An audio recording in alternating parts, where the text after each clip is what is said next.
Chers bien-aimés dans le Seigneur, bienvenue à votre émission Dieu est plus grand que ton problème. Dieu est plus grand que ton problème, c'est l'émission de votre humble serviteur, le prophète David HPA, le rituel de la prophétie qui s'accomplit. Prions au nom puissant de Jésus. Père Tout-Puissant, nous te bénissons et nous te rendons les actions de grâce pour la vie que tu nous as donnée.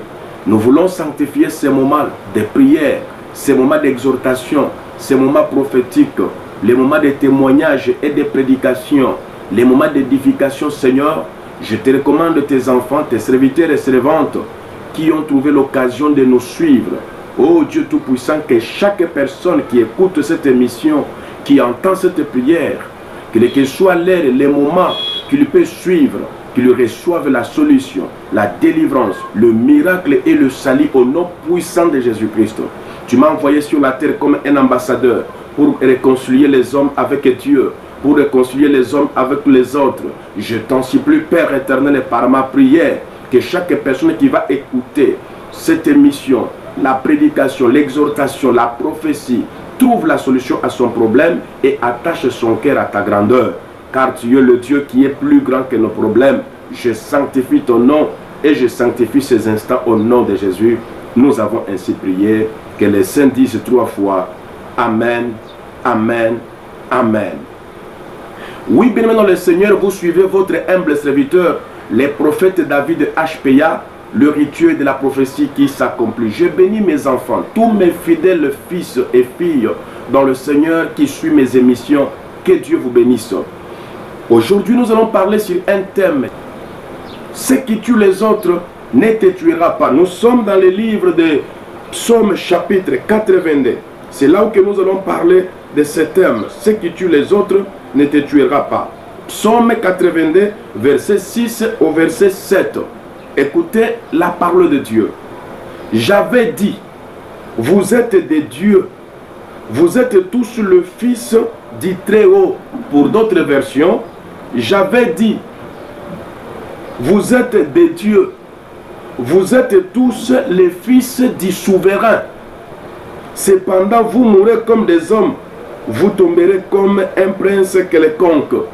C'est le Seigneur qui avait dit. Le langage de Dieu ici, bien-aimé, Dieu est en train de parler avec regret dans son cœur.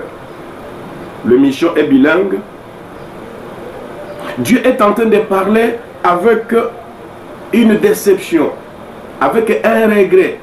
Nalobaki bozali banzambe, bozali bino nyonso bana ya oyo aleki na likolo. Nani yango aleki na likolo soki ezali Yesu Masiya te? Nani yango aleki na likolo soki ezali Yawe Nzambe mokeli te? Me Yawe Nzambe mokeli ya biloko nyonso alobaki ke yo oza Nzambe. Oza Nzambe liboso ya bandoki, oza Nzambe liboso ya banganga, oza Nzambe liboso ya ba situation nyonso pe liboso ya ba problème nyonso. C'est pourquoi toujours na kati émission oyo kombo na yango émission Dieu est plus grand que ton problème. Bien-aimé dans le Seigneur, si toi tu es aussi Dieu, tu es le fils du Très-Haut, tu auras la solution à ton problème. Tu ne peux pas plénicher quand tout le monde plaît. Tu ne peux pas abandonner là où tout le monde abandonne. Tu ne peux pas tomber là où tout le monde tombe. C'est pourquoi Dieu te dit avec expression, ce qui tue les autres ne te tuera pas.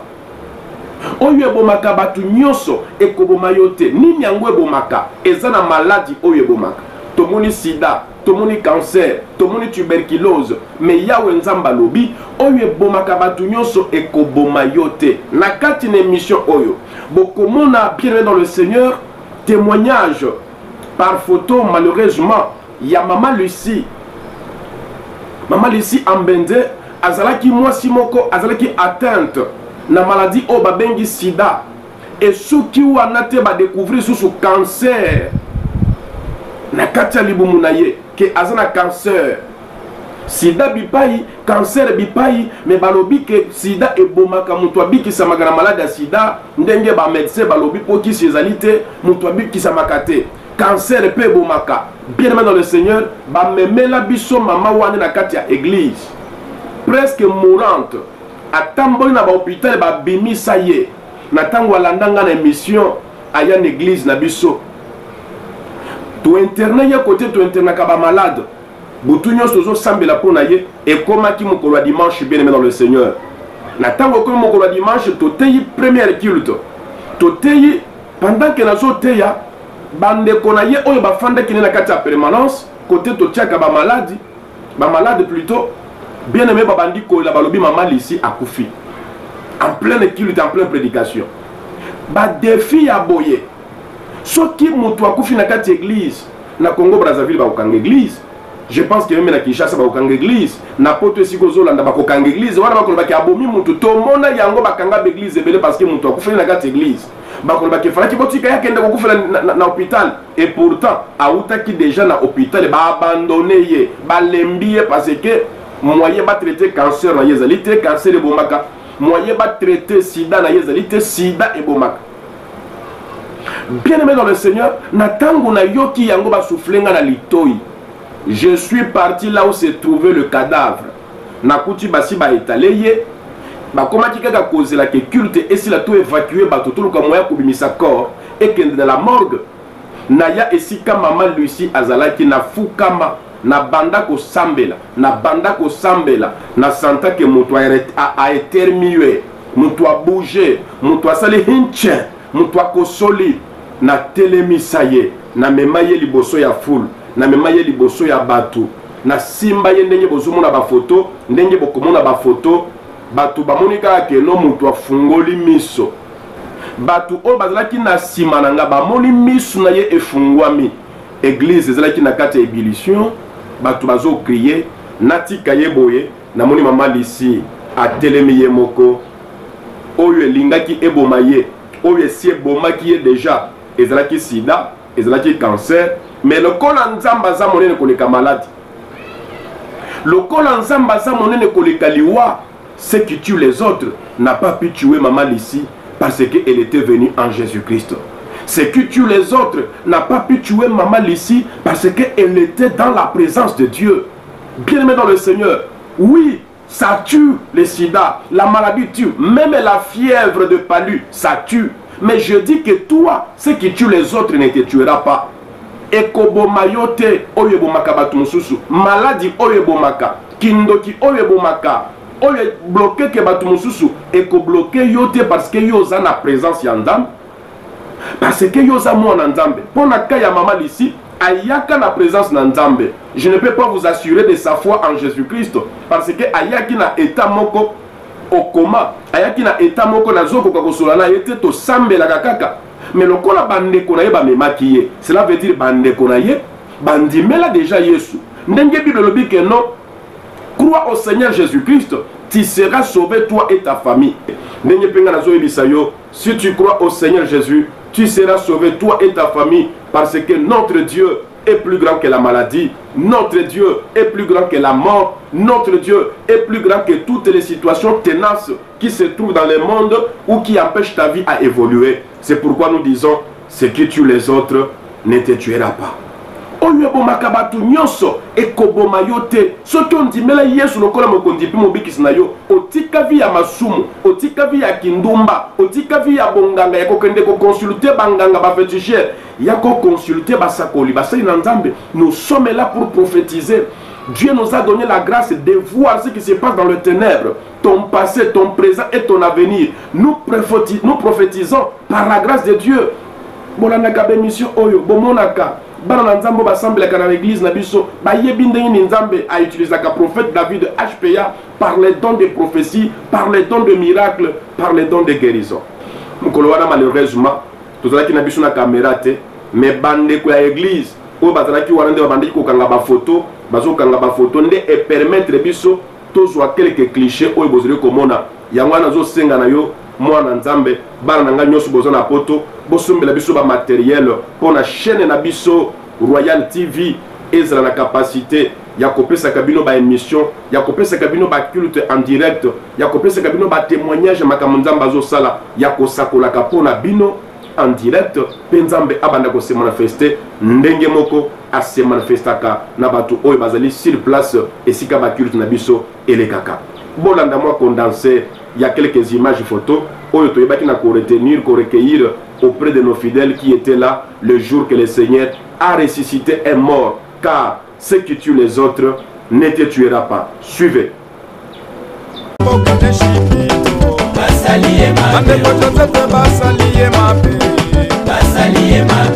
Yahweh salanga ba bien, Yahweh salanga ba bien, Yahweh salanga ba bien, Yahweh salanga ba bien. Tala mokili salinga mabe, Yahweh salanga ba bien. Bande kwa libota ba salinga mabe, Yahweh salanga ba bien. Yamona sengi yo salanga ba bien, Yahweh salanga ba bien. Yamona sengi yo salanga ba bien, Yahweh salanga ba bien. La kanisa kimosinzo kande sirene, Yahweh salanga ba bien. Yamona sengi yo salanga ba bien, Yahweh salanga ba bien. Yamona sengi yo salanga ba bien.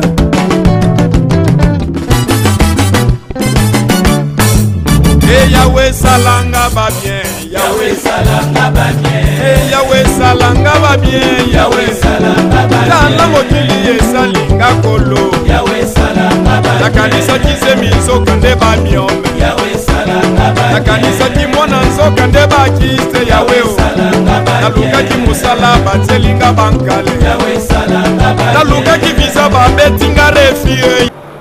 Oui, bien-aimé dans le Seigneur, ce qui tue les autres ne te tuera pas. Nous continuons avec notre émission. Dieu est plus grand que ton problème. Nous avons parlé des cas de maladie.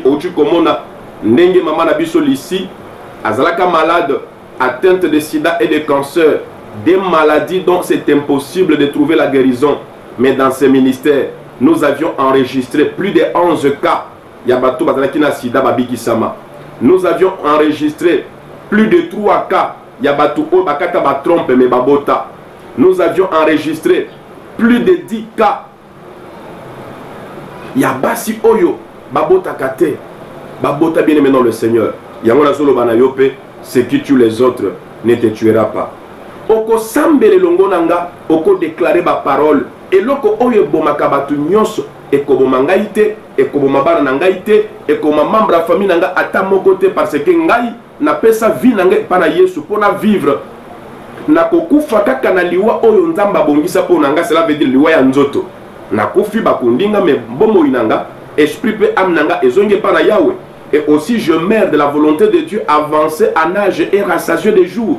Ndenge ba Abraham bakufa, ndenge ba David bakufa, ndenge ba Joseph bakufa, ndenge yope okoki kokufa. Je déclare des paroles prophétiques pour toi. Si tu peux le répéter là où tu es comme moi je prie, ça te sera d'une grande bénéfice.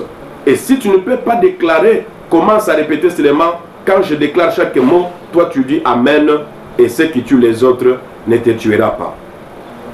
Père Tout-Puissant, en vertu du pouvoir et de l'autorité que tu m'as donnée, je prie par le nom de Jésus que ce qui tue les autres ne me tuera pas. Ce qui tue les autres ne tuera pas la vie de mon frère, ne tuera pas la vie de ma sœur. Oh Dieu Tout-Puissant, chaque personne qui trouve l'occasion de suivre cette émission, de se concentrer pendant ces mois de prière, je déclare au nom de Jésus, là où les autres sont tombés, il ne tombera pas. Là où les autres ont échoué, ils n'échoueront pas. Là où les autres ont eu la honte, ils n'auront pas de honte. Au nom puissant de Jésus, je déclare dans ta vie, reçois la vie. Là où les autres ont eu la mort, reçois la victoire. Là où les autres ont échoué, reçois le succès. Là où les autres ont eu la honte, je déclare dans ta vie au nom de Jésus, ce qui tue les autres ne te tuera pas. Tu as crié à Jésus-Christ comme ton Seigneur est sauveur, et moi je déclare, tu ne mourras pas, tu vivras, tu raconteras les œuvres de l'Éternel au nom puissant de Jésus-Christ.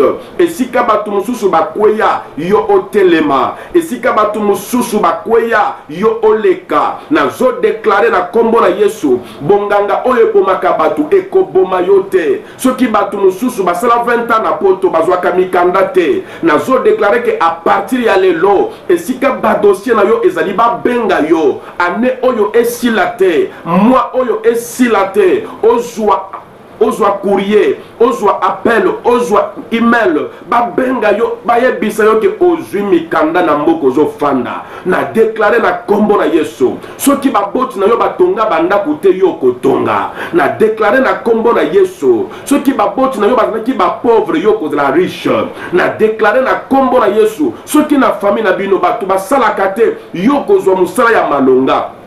Na déclaré na kombo na Yesu. Soki liboso bandaki kobala te, nazo déclaré que ozozwa libala. Et si kabato mususu bakweya yo kokweya te, ce qui tue les autres ne te tuera pas. Au nom puissant de Jésus-Christ de Nazareth, malade yo zana nzoto na yo est libéré yo. Nazo déclaré que stérilité est libéré yo. Chômage est libéré yo. Na keko faire divorcer yo na mari de nuit. Na keko faire divorcer yo na femme de nuit. Soit divorcé par le mariage de la nuit au nom de Jésus. Que le mariage de la nuit quitte ta vie au nom de Jésus. Que le mari ou la femme de nuit quitte ta vie au nom de Jésus. Je te déclare libéré. Je te déclare délivré. Je te déclare béni au nom de Jésus. Car ce qui tue les autres ne te tuera pas. Si tu crois au Seigneur Jésus comme ton Seigneur est sauveur, si tu crois à la prière de l'homme de Dieu, répète 3 fois après moi.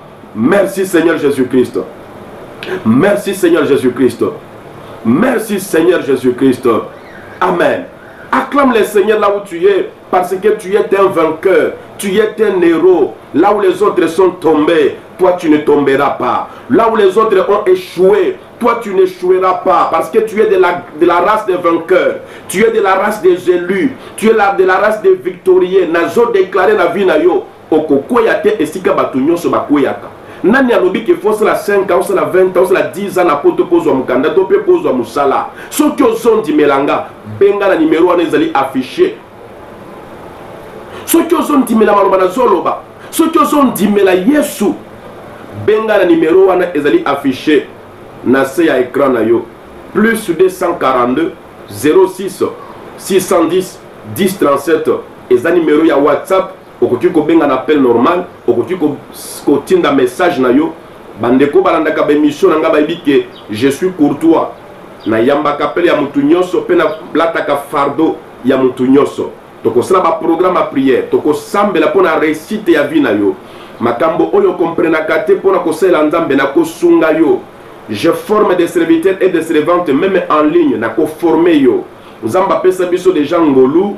Il y a la connexion qui nous permet de se rencontrer, de se voir comme ça, de se parler par vidéo, de se parler par l'appel vocal. Donc, na ko enseigner yo, na ko travailler ngolu ya nzambe za na kati na yo, yo po koma musele na nzambe. Soki nzamba sala na kati na yo ngolu ya kosakola, yo po banda kosakola lokola ngai. Yango nazo déclarer na vie na yo, ce qui tue les autres ne te tuera pas. Que Dieu te bénisse.